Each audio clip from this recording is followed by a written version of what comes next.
সুধী দর্শক আসসালামু আলাইকুম, আমন্ত্রণ জানাচ্ছি চ্যানেলের সংলাপ অনুষ্ঠানে। 2022 সালের ফেব্রুয়ারিতে শুরু হওয়া রাশিয়া ইউক্রেনের যুদ্ধের শেষ হয়নি এখনো।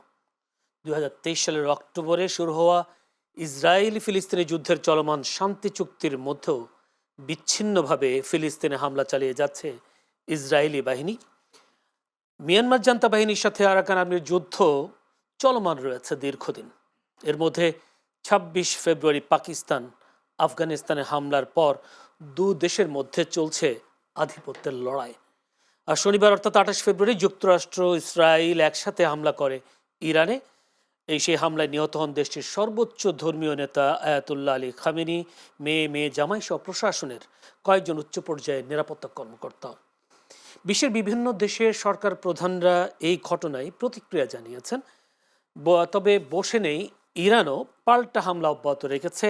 আরব আমিরাত, কুয়েত, কাতার, রিয়াদ বিভিন্ন দেশগুলোতে ব্যালিস্টিক মিসাইল ও ড্রোন হামলা চালিয়ে যাচ্ছে। হামলা পাল্টা হামলার কারণে অস্থির হয়ে উঠেছে পুরো মধ্যপ্রাচ্য। এছাড়াও আজ ইউরোপের দেশ সাইপ্রাসেও হামলা চালায় ইরান। সব মিলিয়ে মধ্যপ্রাচ্য সহ বিশ্বের বিভিন্ন জায়গায় এখন যুদ্ধের দামা বাড়াচ্ছে। বিশ্বজুড়ে এমন অস্থিরতা কোন দিকে নিয়ে যাচ্ছে পরিস্থিতি? আন্তর্জাতিক বিশ্লেষকদের মতে এমন পরিস্থিতি চলতে থাকলে আগামী দিনে পুরো বিশ্বজুড়ে যুদ্ধ ছড়িয়ে পড়ার আশঙ্কা তৈরি হতে পারে। দর্শক, আমরা এই যে যুদ্ধ চলছে বিশ্বজুড়ে বিভিন্ন দেশগুলোতে, আসলে বিশ্বযুদ্ধ বা বিশ্বজুড়ে যুদ্ধ ছড়িয়ে পড়ার কোনো আশঙ্কা তৈরি হচ্ছে কিনা সেই বিষয়টা নিয়ে আমরা আজকে আলোচনা করব আমাদের দেশের কিছু সমসাময়িক বিষয় নিয়েও। আমাদের সেই জন্য আমরা আলোচনার বিষয় নির্ধারণ করেছি বিশ্বজুড়ে যুদ্ধ ছড়িয়ে পড়বে কি। আলোচনা করবার জন্য স্টুডিওতে উপস্থিত আছেন আমার ডানে আছেন রহিন হোসেন প্রিন্স, সাবেক সাধারণ সম্পাদক সিপিবি। রহিন হোসেন প্রিন্স, আপনাকে অসংখ্য ধন্যবাদ সময় দেওয়ার জন্য। আমার ভাই আছেন আরিফুজ্জামান মামুন, সাবেক সাধারণ সম্পাদক ডিকেপ, কূটনৈতিক প্রতিবেদক দৈনিক আমাদের সময়। আরিফুজ্জামান মামুন, আপনাকে অসংখ্য ধন্যবাদ সময় দেওয়ার জন্য। দর্শক, পুরো অনুষ্ঠান জুড়ে আপনাদের সাথে আছি আমি জয়নুল আবেদিন। বলছিলাম আসলে যে যুদ্ধ শুরু হয়েছে, যুদ্ধের প্রভাব বাংলাদেশের মতো যে ছোট ছোট দেশগুলো আছে তাদেরও অবস্থা কি হবে, এই বিষয়গুলো একটু আমাদের আসলে উদ্বেগ বাড়িয়েছে পুরো দেশ জুড়ে। আমি একটু প্রথমে রহিন হোসেন প্রিন্সের কাছে যেতে চাই। রহিন হোসেন প্রিন্স, আমি যেই সব ইন্ট্রোতে ঘটনাগুলো বললাম, যুদ্ধের যুদ্ধগুলো চলমান আছে। এর মধ্যে যুক্তরাষ্ট্র ইসরায়েল একসাথে মিলে ইরানে হামলা, এই যুদ্ধগুলো আসলে বিশ্ব কোন পরিস্থিতির দিকে যাচ্ছে বলে মনে হয় আপনার? আচ্ছা, আপনাকে ধন্যবাদ। আসলে ঠিক যে সময় আপনার সাথে কথা বলছি এবং আমাদের কথা দর্শকরা শুনছেন, আমার বিবেচনায় আমরা একটা ভয়াবহ পরিস্থিতির মধ্যে আছি এবং আগামীতে কোন ধরনের ভয়াবহ পরিস্থিতির মধ্যে আমরা আসব, এই ধরনের উদ্বেগ কি বলবো যে সচেতন মানুষের মধ্যে বিরাজ করছে এবং এটাই স্বাভাবিক। এবং এটা খুবই ক্ষুব্ধতার মধ্যে আপনার এখানে কথা বলছি। সে ক্ষুব্ধতার একটা বড় বিষয় হলো যে এই ধরনের যুদ্ধ তো অনাকাঙ্ক্ষিত, সাধারণভাবে বললেই বলা যায়। কিন্তু কিছুদিন ধরে আমেরিকা এবং তার বর্তমান প্রেসিডেন্ট, তিনি একটা পাগলা ঘোড়ার মতো বিশ্বজুড়ে যে তথাকথিত যে দাপটের ভূমিকা নিচ্ছেন, যেটা ভেনিজুয়েলার প্রেসিডেন্ট তার স্ত্রীকে যেভাবে তুলে নিয়েছে। তুলে নিয়ে যাওয়া হলো, এখানে হত্যাযজ্ঞ সংগঠিত করা হলো, এবং ইরানে তার যে এখনকার প্রধান ধর্মীয় নেতা, যেভাবে তাকে এবং তার পরিবারের অন্যদেরকে হত্যা করা হলো এবং যেভাবে হামলা করা হলো, এটা কোনোভাবেই গ্রহণযোগ্য না। আমাদের রাজনৈতিক মতপার্থক্য থাকতে পারে, ওই দেশগুলোর অভ্যন্তর মতপার্থক্য থাকতে পারে, কিন্তু একটা সার্বভৌম দেশ, ওই দেশের জনগণের উপরে ছেড়ে দিতে হবে। কিন্তু এই দুইটা ঘটনাই দেখবেন, অনেক ঘটনার মধ্যে যে এই যে বিশ্বজুড়ে পাগলা ঘোড়ার দাপটের কথা, ট্রাম্পের কথা যেটা বললাম, তার মাথায় হচ্ছে তার রেজিম চেঞ্জ দুই জায়গায় করতে হবে। এবং রেজিম চেঞ্জ খালি করে একটা ডেমোক্রেটিক জায়গা থেকে না, সে হচ্ছে তার তেল সম্পদ, অন্যান্য যে সম্পদ আছে, তার ভূমিকায় যেতে হবে এবং তার কথার বাইরে কেউ কিছু করতে পারবে না। সেটা হচ্ছে জেনারেল পজিশন। আর এইখানে তো আমরা জানি ইসরায়েল নানাভাবে অনেক দিন ধরে যে সরাসরি হুমকি দিয়ে আসছিল, এবং এই হুমকির পেছনের মূল তো নায়ক আমেরিকা। এবং এই খামেনি তাকে হত্যা করা সহ অন্যান্য বিষয়, তার যে বেঁচে থাকার অধিকার নেই, এই কথা কিন্তু তারা সরাসরি বলছিল। তার মধ্যে এ ধরনের যে হত্যাযজ্ঞ সংগঠিত তারা করলো, তার মানে পৃথিবী একটা ভয়াবহ পরিস্থিতির মধ্যে আছে। এবং এইটাকে কেন্দ্র করেই আপনি একটু আগেই যেটা বললেন, যে পুরো মধ্যপ্রাচ্য শুধু নয়, অন্যান্য অঞ্চলেও যে হামলার ঘটনা ঘটছে, এবং সেটাকে আমি অস্বাভাবিক দেখি না। কারণ ইরানের উপরে যেভাবে হামলা পরিচালনা করেছে, ইরানের শাসক গোষ্ঠী তাকে নিয়ে সমালোচনা আছে, নানা কথা আছে, অভ্যন্তরেও সেটা আছে। সাম্প্রতিক তাদের যে আন্দোলন, সেখানে তারা একটা ভয়াবহ দমন করেছে, কিন্তু সেটা অন্য আলোচনা। তার মানে তো তাকে এইভাবে কাজটা করা, তো যেভাবে ন্যাক্কারজনক হামলা করা হলো, এটা গ্রহণযোগ্য না। আর ওই অঞ্চল জুড়ে আপনি সৌদি, ইসরায়েল তো বটেই, অন্যান্য জায়গায় মার্কিন যে ঘাঁটিগুলো আছে, এরা এই আক্রমণ পরিচালনার ক্ষেত্রে একটা প্রধান ব্যবহার করছে কিন্তু এই জায়গাগুলোতে। সুতরাং নিশানা তাদের ওই জায়গায় তো যাবেই। সেইটা যাওয়ার মধ্য দিয়ে পুরো মধ্যপ্রাচ্য অনিশ্চয়তার মধ্যে। আর সবচেয়ে বড় ব্যাপার, এই যে হরমুজ প্রণালী, জি সেইটার মধ্য দিয়ে আমরা সারা বিশ্বের যে তেল এবং অন্যান্য পরিবহন যে জায়গা থেকে ঘটে, সেটা তো একটা ভয়াবহ জায়গায় চলে যাবে। এবং এইটা একটা মনে রাখা দরকার যে বিশ্বে এ ধরনের ঘটনা ঘটলে আপনি যত ছোট দেশ হোক না কেন, তার বাংলাদেশ যত দেরি অবস্থান করুক না কেন, তার অভিজ্ঞতা তো আমাদের এইখানে থাকবে। এবং এই ধরনের অভিজ্ঞতায় যখন অর্থনীতির উপর প্রতিক্রিয়া হবে, মানে আমি বলছি, ও তো যুদ্ধবিগ্রহ, ধ্বংসযজ্ঞ, হত্যাকাণ্ড থাকলো, কিন্তু এই অভিজ্ঞতায় সবচেয়ে বেশি ক্ষতিগ্রস্ত হবে আমাদের শুধু না, বিশ্বের দেশগুলোর সাধারণ মানুষ, যাদের অর্থবিত্ত কম। কারণ এইখানে জিনিসপত্র নেই, চাল তেল আসলে, তেল না আসলে তেলের দাম বেড়ে যাওয়া, তার উপর অন্যান্য পণ্য বেড়ে যাওয়া, তার মানে নানা ধরনের অভিজ্ঞতায় জনজীবনকে সংকটাপন্ন করে তুলবে। তার মানে সরাসরি এই আঘাতে যেমন হত্যা, ধ্বংসযজ্ঞ হবে, এই অন্যান্য সাধারণ মানুষের জীবনে কিন্তু একটা ভয়াবহ পরিস্থিতি ডেকে আনবে। এবং ইরানের ঘটনার আমরা তো এখন পর্যন্ত এই যে থামানোর কোনো অবস্থাটা আমরা পরিবেশ পরিস্থিতি দেখছি না।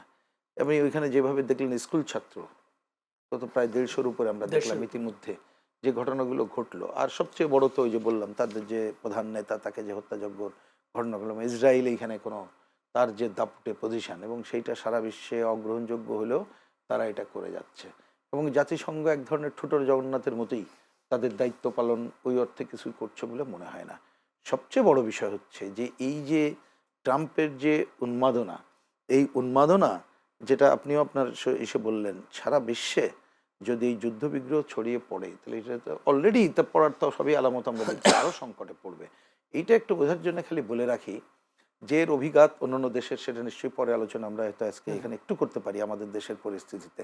শুধু আরেকটা পয়েন্ট বলি যে এই ধরনের দেশগুলোকে আমরা কিন্তু বহুদিন ধরে বলে আসছি, আমরা বামপন্থীরা আমাদের দল থেকে, একে আমরা বলি একটা সাম্রাজ্যবাদী দেশ। এই দেশ বলতে দেশের সাধারণ জনগণ না, এই যারা রাষ্ট্র ক্ষমতায় থাকে তাদের পরিচালিত নীতি, সেটা হচ্ছে আগ্রাসী, নিজেদের আধিপত্য বিস্তার, অর্থনীতির আধিপত্য বিস্তার সহ সব কিছু করা। এবং ট্রাম্প এটা কোনো গোপনই রাখে নাই। সে ওই যে দেখেন না, আশপাশের দেশ দখল করা থেকে, কি নিউজিল্যান্ড তাই না, গ্রিনল্যান্ড দখল করা থেকে শুরু করে কানাডা, কি যেটা করছে আর কি। তার মানে দুনিয়ার মোড়লিপনা সম্পর্কে আমরা যা জানি, এর থেকে একটা নতুন ধরনের মোড়লিপনা চলছে। এর বিরুদ্ধে বিশ্ববাসীকে আসলে যার যার দেশে একটা সংগঠিতভাবে সোচ্চার হওয়া ছাড়া, এবং শত শত কোটি মানুষের সোচ্চারিত হওয়া ছাড়া, এবং যারা এই কাজগুলো করবে তাকে এক ঘরে করে ফেলানো ছাড়া আমাদের সামনে একটাই অল্টারনেট ছিল, সেটা আপনি আজকাল পারবো না। আজকে সাম্রাজ্যবাদী যে বিশ্ব ব্যবস্থা গড়ে উঠছে, তার বিপরীতে যদি আর একটা বিশ্ব ব্যবস্থা গড়ে তুলতে পারতাম, সেইটা করতে হবে ইন লং টার্ম।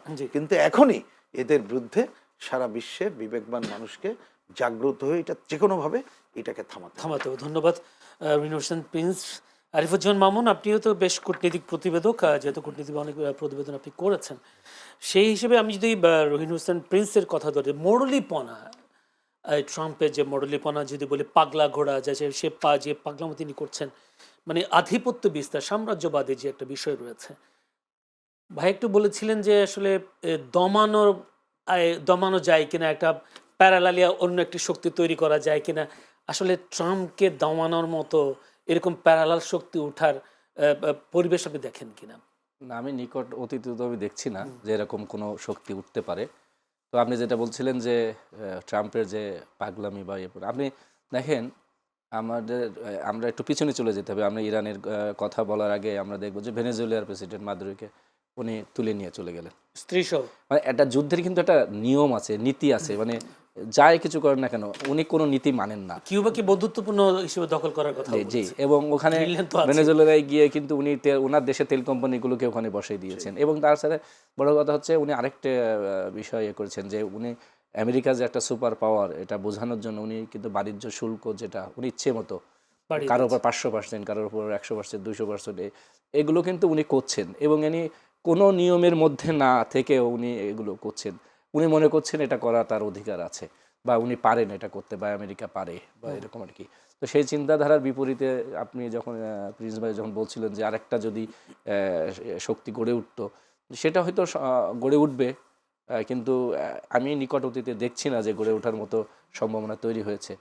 তো আর ইরানের প্রসঙ্গটাতে বলছি, আমরা কিন্তু 1 বছর আগেও দেখেছিলাম এরকম একটা ইসরায়েলের হামলা এবং আমেরিকার সাথে যুক্ত হওয়া, সেই জায়গাটাকে উনি কিন্তু, ট্রাম্প কিন্তু একটা প্লট তৈরি করার চেষ্টা করছিলেন এবং আমরা কিন্তু বুঝতে পারছিলাম গত 1 মাস ধরে যে ইরানের উপর একটা হামলা চালানো হবে। তো এখানে না, এখানে আপনি এটাই দেখেন কিনা যে একটা ব্রিক্স যেটা জোট গঠন করা হলো, এই জোটের মানে একটু যদি শক্তিশালী হবে কিনা, ইরান, রাশিয়া, চীন এর একটা ব্রিক্স আমি জোট করেছিল, আমি মনে করি ব্রিক্স। না এখনই এটা শক্তিশালী হবে, এটা আমার একদম ব্যক্তিগত ধারণা। আমার কারণ হচ্ছে দেখেন, চীন, রাশিয়া, এই পারমাণবিক শক্তিধর দেশগুলোর ও বিভিন্ন রকম নিজস্ব এজেন্ডা আছে। তো সেই এজেন্ডাও তারও তার দেশ নিয়ে ভাবতে হবে, তারও লাভ ক্ষতি ভাবা দরকার আছে। যদিও পুতিন খুব কড়া ভাষায় এটার করেছেন, প্রতিবাদ চীনও করেছে। একটা সতর্ক প্রতিক্রিয়া দিয়েছে, উত্তর কোরিয়াও একটা কড়া প্রতিক্রিয়া দিয়েছেন, কিন্তু প্রতিক্রিয়া তো আর হয় না। আপনি দেখেন ইরানের সর্বোচ্চ নেতা খামেনি সহ তাদের পুলিশ বাহিনী প্রধান, রেভলিউশনারি গার্ড প্রধান, মানে গোয়েন্দা সমস্ত, প্রধানও। আপনি জানেন এই হামলাটা হওয়ার কথা ছিল রাতে, কিন্তু দিনের বেলা হয়েছে। রাতে হওয়ার কথা ছিল। তখন সিআই মানে মার্কিন গোয়েন্দা সংস্থা এবং ইসরায়েলি গোয়েন্দা সংস্থাগুলো মিলে তারা একটা ইনফরমেশন পেলো শেষ মুহূর্তে যে খামেনি একটা বৈঠক হবে সমস্ত বড় কর্তাদের নিয়ে। সেই বৈঠকটা সকালবেলা হবে এবং একটা ওনাদের যে অফিস কম্পাউন্ডের ভিতরে একটা সেখানে হবে। তাৎক্ষণিকভাবে তারা কিন্তু এই অপারেশনের টাইমটা তারা চেঞ্জ করে সকালে নিয়ে গেছেন। আপনি জানেন 9টা 40 মিনিটে এই হামলাটা হয়েছে, তো রাতে হওয়ার কথা সেটাকে পরিবর্তন করে, কারণ তারা চেয়েছিল অল্প সময়ের মধ্যে সর্বোচ্চ সংখ্যক ক্ষতি করা যায়, সর্বোচ্চ সংখ্যক সর্বোচ্চ নেতাকে যাতে হত্যা করা যায়, তারা তাতে সফল হয়েছে।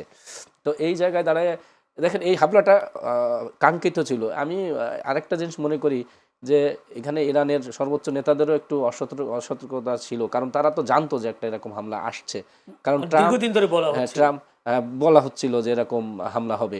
তো ওনারা এক জায়গায় এরকম একটা জায়গায় এক জায়গায় এরকম একটা মিটিং করে, আপনি জানেন যুদ্ধক্ষেত্রেও কিন্তু একটা কিছু নীতি মানতে হয়। যুদ্ধক্ষেত্রে কিন্তু পালিয়ে থাকা বা লুকিয়ে থাকাটাও কিন্তু একটা কৌশলের অংশ। আমার মনে হয় এই জায়গাটাও ইরানের সর্বোচ্চ নেতারা হয়তো একটু অসতর্ক ছিলেন। আর এবার ট্রাম্পের একটা নতুন হয়েছে দেখেন, ট্রাম্প কিন্তু বলছে যে সরকার ইরানের সর্বোচ্চ যারা নেতা আছেন তাদেরকে হত্যা করা হবে এবং ওখানে ক্ষমতার পালাবদল করা হবে।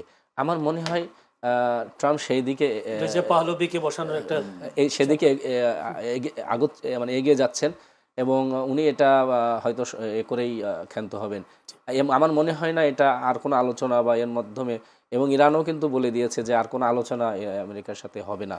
তো সেই জায়গায় দাঁড়ায় পরিস্থিতি কোন দিকে যাচ্ছে আমরা একটু রুহিন হোসেন প্রিন্স, যেহেতু রুহিন হোসেন প্রিন্স যেহেতু এই যুদ্ধে ইরানও যেহেতু মধ্যপ্রাচ্যে হামলা চালাচ্ছেন, মধ্যপ্রাচ্যের দোষ, প্রথম কথা হচ্ছে যে মধ্যপ্রাচ্যের যেই দেশ, সেই দেশের প্রধানদের দায় কি দেখেন? একদিনে তো আর ট্রাম্প এই কাজ করছে না, দীর্ঘদিন আমরা সিরিয়াকে ধরলো, লেবানন, ইসরায়েলের মাধ্যমে যদিও করছে, সিরিয়া, লেবানন, জর্ডান বিভিন্ন জায়গায় হামলা করে বেড়ানো ধ্বংস করে দিয়েছে অনেকটা বলতে গেলে।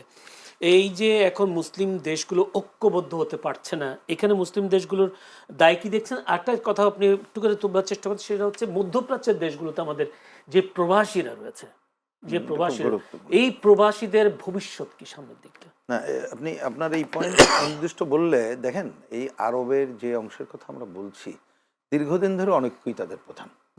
ইসলাম মুসলিম কথা বললে তাদের ঐক্যটা নাই, বরঞ্চ এইখানে আমেরিকান তাবেদারি করেই চলছে অনেকে, বিশেষ করে সৌদির ঘটনা দেখেন, এটা খবর বেরোচ্ছে যে খামেনিকে হত্যা করা হোক, ইসরায়েলের এই সমর্থক তো সৌদি কি বলে রাজা বা রাজপুত্রের কথা হচ্ছে।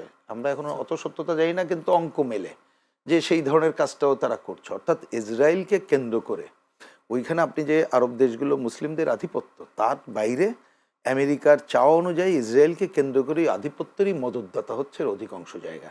আর বিশেষ করে আমেরিকান ঘাঁটি তো আছে, ঘাঁটি গেড়ে দিয়েছে, যার জন্যই কিন্তু হামলাটা ওই কারণেই ইরান করতে পেরেছে। তার মানে অবশ্যই তাদের এই, যদি ওই অঞ্চলে একটা মানুষের ঐক্য থাকতো তাহলে কিন্তু আজকে এত বড় সাহস পেত না। আমি এই প্রসঙ্গক্রমে এক্ষেত্রে একটু একটা অঙ্ক বলেই মানে বক্তব্য বলেই আমি প্রবাসীদের কাছে যাই। যেমন ধরেন আমরা আমাদের বামপন্থীদের রাজনৈতিক অঙ্কে দীর্ঘদিন ধরে ইন্টারনালি বলি, সামনে হয়তো অত আসে না, যখন আমরা বলি যে এই ধরনের সাম্রাজ্যবাদী দেশগুলোর যখন আক্রমণ ঘটবে তা তখন এই তার প্রান্তে অবস্থিত যে দেশগুলো থাকে তাদেরকে নানাভাবে ঐক্যবদ্ধ হইতে হয় নিজেদের টিকে থাকার জন্য। তাই না হলে পারা যায় না। যেমন একটা সহজ উদাহরণ, ধরেন সমুদ্রে যখন বড় বড় ঢেউ আসে, ঢেউ তো বড় ঢেউ আসে, তা আস্তে আস্তে ঢেউতে তো প্রথমে আমি আঘাত পেয়ে ছিটকে পড়তে পারেন। তাহলে এই যে প্রান্তে অবস্থিত যারা আছে তারা যদি এক হয়ে আস্তে আস্তে ওইটা ঠেকানোর চেষ্টা করে বা একটু প্রোটেকশন দেয়, তাহলে ঢেউটার গতি আস্তে আস্তে কমিয়ে নিয়ে আসা যায়।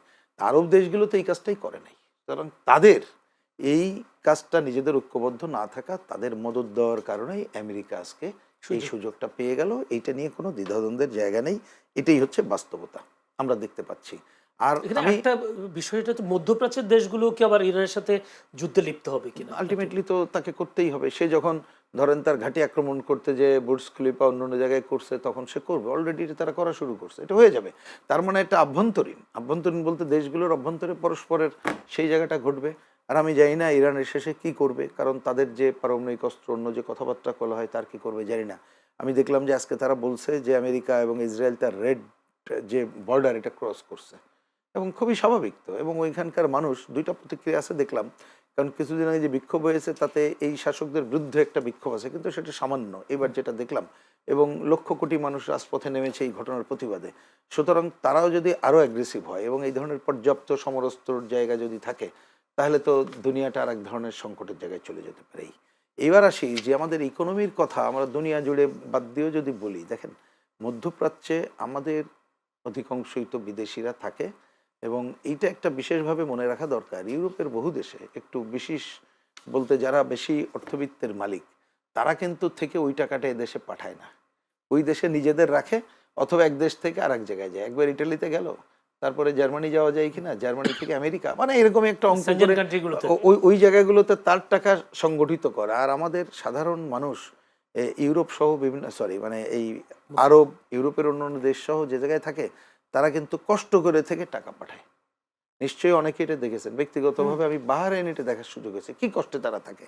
তাহলে তারা যে টাকা পাঠাবে, এখন এই যুদ্ধ বিগ্রহ হলে তো আমাদের নিয়মিত যাওয়া বন্ধ হয়ে যাবে। এই যে ফ্লাইট অলরেডি অনেক বন্ধ হয়ে গেছে, আপনি বড় দেশে হাজার হাজার ফ্লাইট বন্ধ, তারা যেভাবে সামলাইতে পারে আমাদের মতো দেশের জন্য তো এটা কঠিন হয়ে যাবে। তাহলে শুধু ফ্লাইট না, এবং ওইখানে যদি তাদের কাজকর্ম না থাকে তাহলে একটা বিপদ। তাহলে টাকা শুধু পাঠানোর সংকট না, ওই জীবনের সংকট মোকাবেলা লক্ষ লক্ষ মানুষ, তো অল্প না, আমাদের দেশ তো একটা হজবরলের মধ্যে পড়ে যাবে। সুতরাং এটা যত বেশি কন্টিনিউ করবে, আমাদের দেশের প্রবাসীরা যারা আছে তাদের উপরে অভিঘাতটা আমাদের দেশের অর্থনীতির ক্ষেত্রে, ব্যক্তি জীবনের ক্ষেত্রে একটা বড় চরম জায়গায় কিন্তু চলে যাবে। এবং এই ধরনের ঘটনা ঘটলে এটা তো একদিনে শেষ হবে না। মনে আছে না আগে যে কুয়েতের ঘটনার পরে আমাদের কতদিন এই ভোগান্তি পোহাতে হয়েছে। সুতরাং এই ধরনের যুদ্ধ বিগ্রহ, যে কথাটা আমি সাধারণভাবে বলছিলাম, এটা হচ্ছে সাধারণ মানুষ, গরিব মানুষ, কম আয়ের মানুষের উপরে প্রভাব বেশি পড়ে। কারণ একটা আপনার সংকট হলে আপনি বহুত টাকা আলা মানুষ হলে ওইটা একটু সামলাইতে পারেন, কিন্তু টাকা আলা মানুষ না হলে সামলানোটা কঠিন হয়। সুতরাং প্রবাসীদের উপরে শুধু তারা যে হত্যা আহত ঘটনা ঘটতে পারে তা না, আমাদের ইকোনমির ক্ষেত্রে একটা বড় সংকট এক্ষেত্রে পড়তে পারে। এখন যদি বাংলাদেশ এক্ষেত্রে করণীয়, এক্ষেত্রে আমি খুবই একটু ক্ষোভের সাথে দুঃখের সাথেই বলতে চাই, একটা করণীয় ধরনের এই ধরনের যুদ্ধ লেগে থাকলে তো মেলা কিছু করতে পারবে না। প্রথম হচ্ছে যে কোনোভাবে সেফটি নিশ্চিত করতে হবে আমাদের যারা আছে, আর তাতে যদি অনেক জায়গায় এরকম সেফটি নিশ্চিত করার জন্য জরুরিভাবে নিয়ে আসতে হবে। আপনি খেয়াল করবেন এর আগে আমি দেখলাম ভারত এবং অন্যরা কিন্তু তাদের মানুষকে আগেই বলছিল যে তোমরা সাবধান থাকো। আমি জানি না ইন্টারনালি বাংলাদেশ কত করেছে, ওই কাজটা করা ছাড়া হয়তো মেজর কিছু করার নেই। কিন্তু আমার ক্ষোভটা হচ্ছে, দেখলাম আজকে সরকার একটা বিবৃতি দিয়েছে, সেই বিবৃতিতে ইরাকের উপরে আমেরিকা এবং ইসরায়েল যে হামলা করেছে তার নিন্দার কথাটা মোটেই নাই। এটা খুবই দুঃখজনক, আমি ধিক্কার জানাই। এবং আমি ক্ষোভের সাথে বলতে চাই, দেখলাম ওই বিবৃতিতে দেখতে পারেন সেইখানে বরঞ্চ বলা হচ্ছে যে ইরান অন্যান্য দেশের উপরে, সার্বভৌম দেশের উপরে আক্রমণ পরিচালনা করছে, কিন্তু ইরানের উপরে যে পরিচালনা করা হলো বাংলাদেশ মতো দেশগুলোতে এই বিবৃতি নাই। তা সেটা তো এটা একচোখা বিবৃতি হলো এবং আমেরিকার পক্ষের বিবৃতি হলো, কারণ বাংলাদেশের মানুষ কিন্তু এটাকে গ্রহণ করে না। তার ন্যূনতম পক্ষটা কেন নিল বলে আমি সেইটা আমার কাছে মনে হয়, ওই যে ধরেন আমরা আপনারা এখানে বলছি কিনা জানি না, এই যে ক্ষমতার পর্বে ওরা যখন কমিটি করলো, কমিটি বলতে আমি মন্ত্রিসভা করলেন, তখন তো দেখা গেল পররাষ্ট্রমন্ত্রী এমন একজনকে করলো, তখন তো মানে সবাই এই কথা বাইরে বলার চেষ্টা করলো, আগে ছিলাম দিল্লির অধীনে, এখন চলে আসলাম আমেরিকার অধীনে। এবং উনি অন্তর্বর্তীকালীন সরকারে থাকতেই কিন্তু বিএনপি সহ সবাই তার সমালোচনা করেছিল। এবং মনে আছে তিনি এইখানে করিডোর দেওয়া, আমরা বলেছিলাম এটা বাংলাদেশকে একটা আমেরিকার প্রক্সি যুদ্ধের মধ্যে ফেলে দেওয়া, তার সমর্থক উনি। এইখানে আপনার বন্দরের যেটা দেওয়া, তার সমর্থক উনি। আপনি গাজা এবং অন্য জায়গায় যে বাংলাদেশকে তার ওইখানের সামরিক জায়গা থেকে নেওয়ার জন্য তার জায়গা উনি। আমাদের দেশে শুল্কর নামে যে চুক্তি হলো, এটা প্রসঙ্গক্রমে বলে যে এটা ভয়াবহ ঘটনা। সেই চুক্তির পর আপনি দেখবেন যে ট্রাম্প সাহেব আমাদের প্রধানমন্ত্রীকে অভিনন্দন জানিয়ে যে চিঠি দিল, আমি জানি না অতীতে এরকম কিছু আছে কিনা, সে অভিনন্দনের মধ্যে বলা হলো যে চুক্তি আগেগুলো করেছে সেটা আশা করি ঠিকমতো করবে এবং ভবিষ্যতের প্রতিরক্ষা চুক্তি, এবং এইটা আমি এই সুযোগে একটু বলে যাই, দেখবেন এই প্রতিরক্ষা দুইটা, একটার নাম হচ্ছে জিসোমিয়া আর একটা হচ্ছে আকসা। আচ্ছা শিওর, তাহলে এইটা খুবই গুরুত্বপূর্ণ। আমি মনে করি যে বাংলাদেশ কেউ যে কথাটা বললেন এটা বলে শেষ করি, যে এই আমেরিকা পন্থীদের হাতে যদি আমি মনে করি কম্প্রোমাইজ করে চলবো, তাহলে বাংলাদেশও একটা ভয়াবহ সংকটের মধ্যে পড়তে পারে বলে আমার মনে হয়। প্রতিরক্ষার বিষয়টা নিয়ে এই সরকারকে একটু বলেছেন, নিরাপত্তা চুক্তির বিষয়টা আপনি যদি বিষয়টা একটু আমি ক্লিয়ার খুব করতেন। ছোট করে যদি বলি, যতটুকু আমরা খবরাখবর পেলাম, কারণ এই যে চুক্তির সব তো আমরা জানি না। দেখেন সাধারণভাবে ছিল যে শুল্ক বাড়িয়েছে, আমরা তার সাথে কথা বলছি শুল্ক কমাবো, কিন্তু আসলে শুল্ক কমানোর বাইরে যেটা আছে যে তাদের অনেকগুলো চুক্তি, এবং সেই চুক্তিতে আমাদের কৃষি সহ অন্য জায়গায় যে সংকটের কথা আছে ইতিমধ্যে এটা প্রকাশিত। আমি সেই দিকে আর গেলাম না আলোচনার সময়ের বিবেচনায়। তার মানে সেটা আমাদের দেশের জন্য খুব শুভকর না।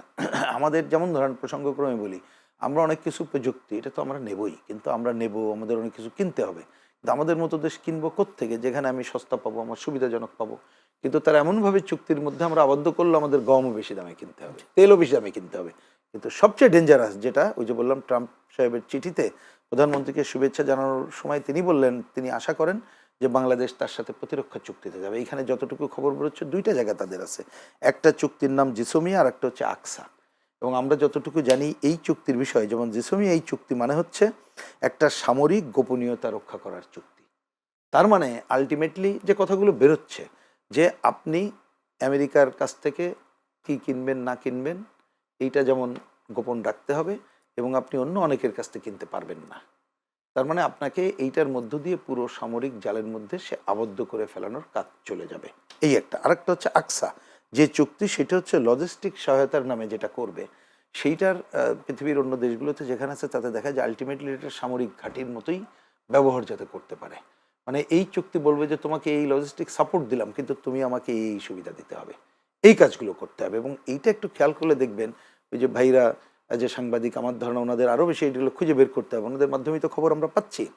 সেটা হচ্ছে যে এই যে এখন যিনি রাষ্ট্রদূত আসার আগে এগুলো ওপেন, তিনি ওইখানে ওত করে আসছেন যে এই আমাদের যে বঙ্গোপসাগরকে নিয়ে এই যে অঞ্চল ভূ রাজনৈতিক করে এটা অন্যতম গুরুত্বপূর্ণ, এবং এই অঞ্চলে অন্য দেশের অধিকার খর্ব করার দায়িত্ব তিনি পালন করবেন এবং আমেরিকান ডোমিনেশনটা বাড়াবেন। তার একটাই কারণ, এইটুকুই বলি কারণ ওনার কাছে নিশ্চয়ই আপনি শুনতে যাবেন, সেটাই যদি সেটা হচ্ছে ওই যে আপনি একটা ব্রিক্সের কথা বললেন, আমিও যেটা বললাম যে একটা নতুন বিশ্ব ব্যবস্থা, এবং উনি ঠিকই বলেছেন হয়তো নিকট ভবিষ্যতে দেখা যাচ্ছে না, কিন্তু আলটিমেটলি ওইটা ছাড়া হয়তো মুক্তি নাই।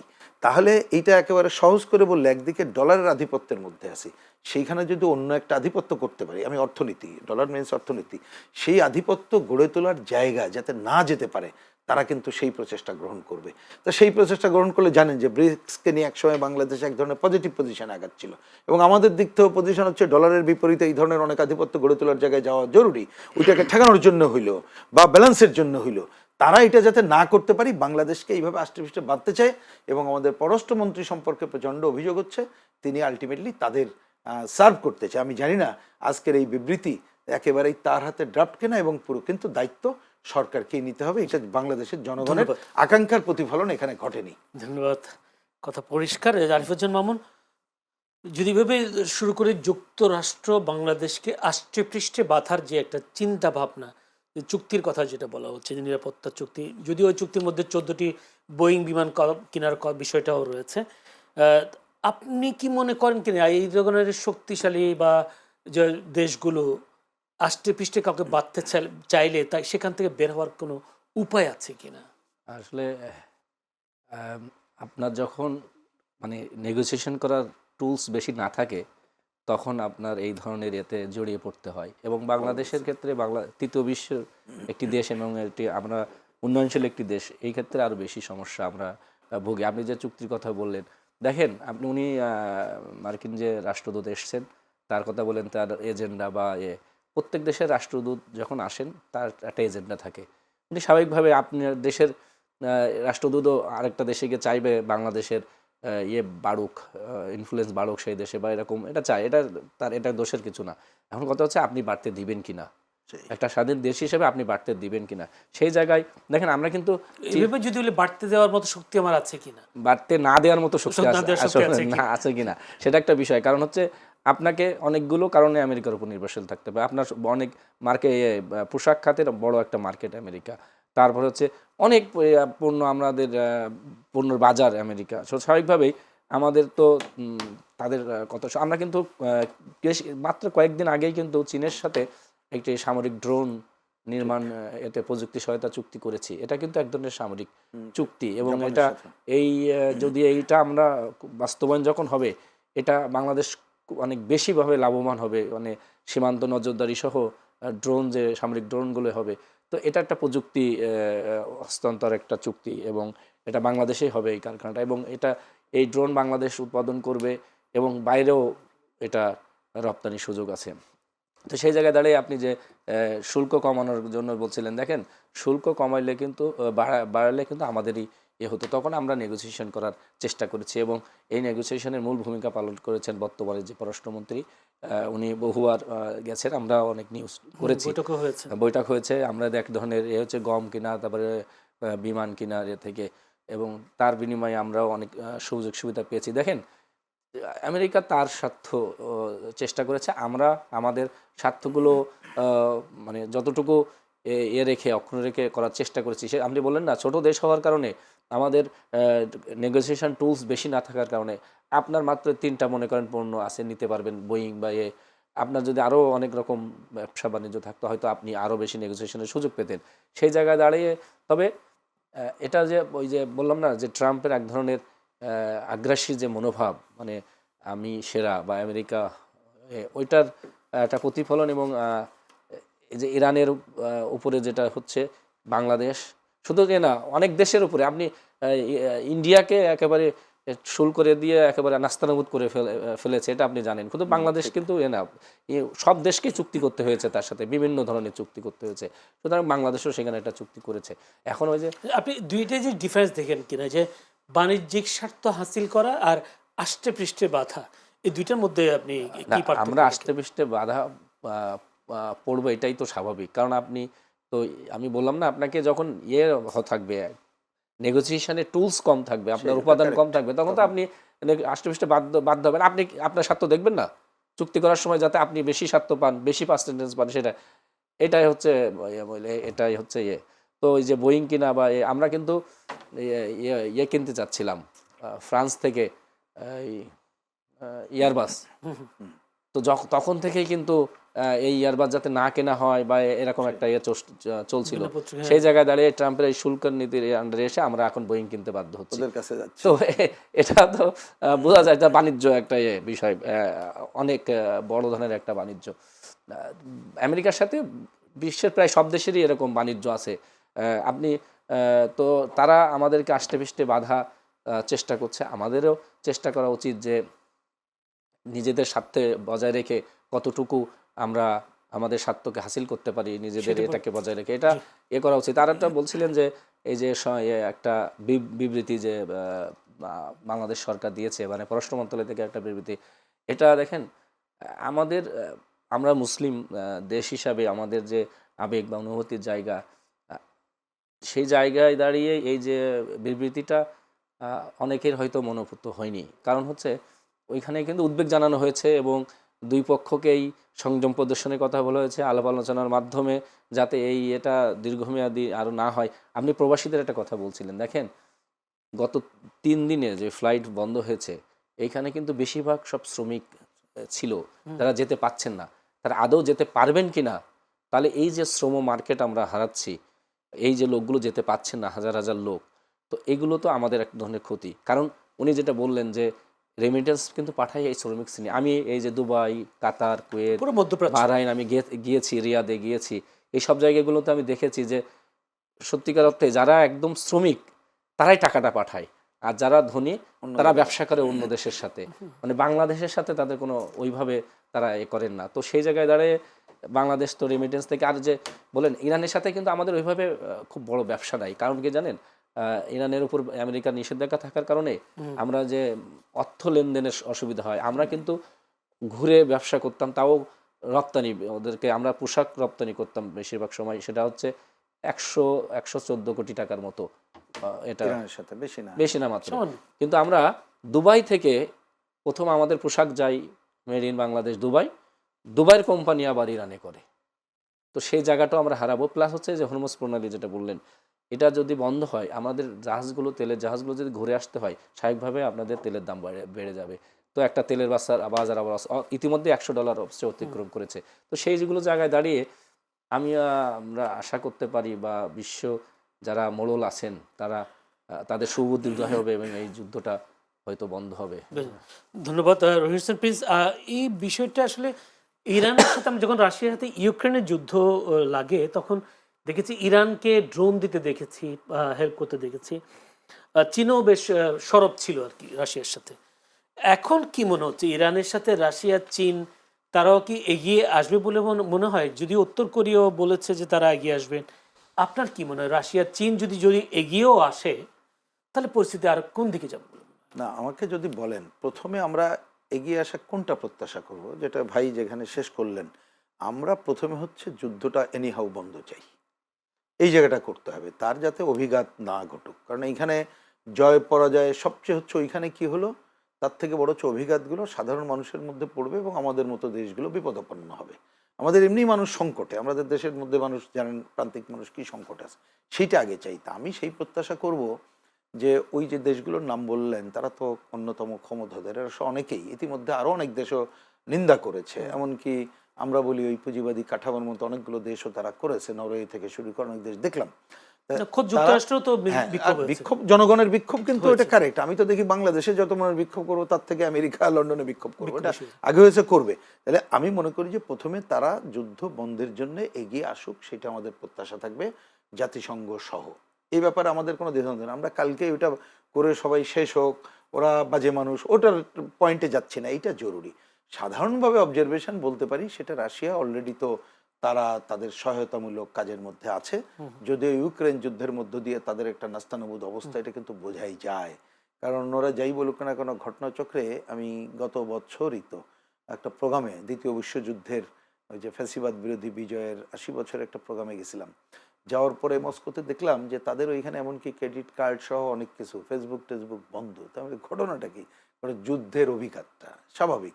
তরুণরা তারা যুদ্ধে কি বলে যে সামরিক বাহিনীতে ন্যায় বলে অনেকে সামনের দিকেও থাকে না।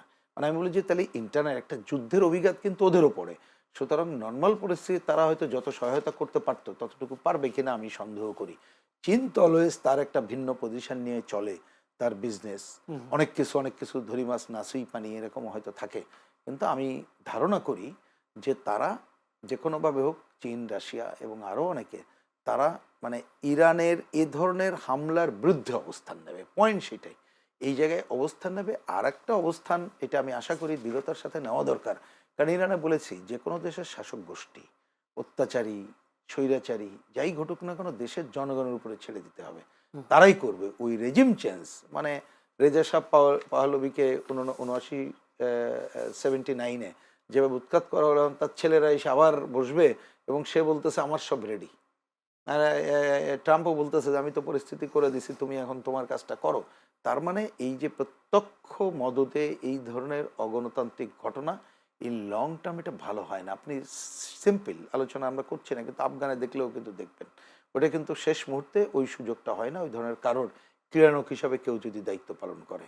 তা আমি মনে করি, কারণ আগের মতো তো এটা নাই, বোঝার জন্য বলি। যেমন ধরেন আমেরিকাকে কেন্দ্র করে বলি এটা একটা পুঁজিবাদী বিশ্ব ব্যবস্থা, আগে ছিল রাশিয়াকে কেন্দ্র করে, তখন 14টা দেশ ছিল সমাজতান্ত্রিক এবং সেটা ছিল একটা সমাজতান্ত্রিক বিশ্ব ব্যবস্থা। তার বাইরে কিন্তু আমরা ছিলাম তৃতীয় বিশ্বের দেশগুলো, আমরা সবাই মিলে একটা গড়ে তুলেছিলাম জোট নিরপেক্ষ আন্দোলন। মানে ন্যাটো জোটেও নাই, ওয়ারশো জোটেও নাই, কিন্তু মুক্তিকামী মানুষ আমরা যখন সংগ্রামগুলো করতাম আমরা দেখতাম সাম্রাজ্যবাদ যখন আঘাত করত মুক্তিকামী মানুষের পক্ষে সমাজতান্ত্রিক বিশ্ব দাঁড়াতো। আমাদের মুক্তিযুদ্ধ আপনি দেখবেন তা আজকে সেই ধরনের একটা বিশ্ব ব্যবস্থা হিসেবে যেহেতু এই দেশগুলো একসাথে দাঁড়াচ্ছে না, হয়তো বেশি আমরা আশা করব না, কিন্তু আমরা তারপর আশা করব অন্ততপক্ষে যুদ্ধ বন্ধের জন্য এবং অন্যায় অনৈতিকভাবে যে হামলা করতেছে সেইটার জন্য যতটুকু যাকে যেভাবে সহায়তা করা দরকার এই দেশগুলো করবে। তবে আমি বেশি আশাবাদী হওয়ার কিছু দেখছি না যে তারা ইরানকে এমন কিছু সহায়তা করবে তার মধ্য দিয়ে ইরান অনেক কিছু করে ফেলবে, সেই আলামত ইতিমধ্যে কিন্তু এটা দেখা যায়নি।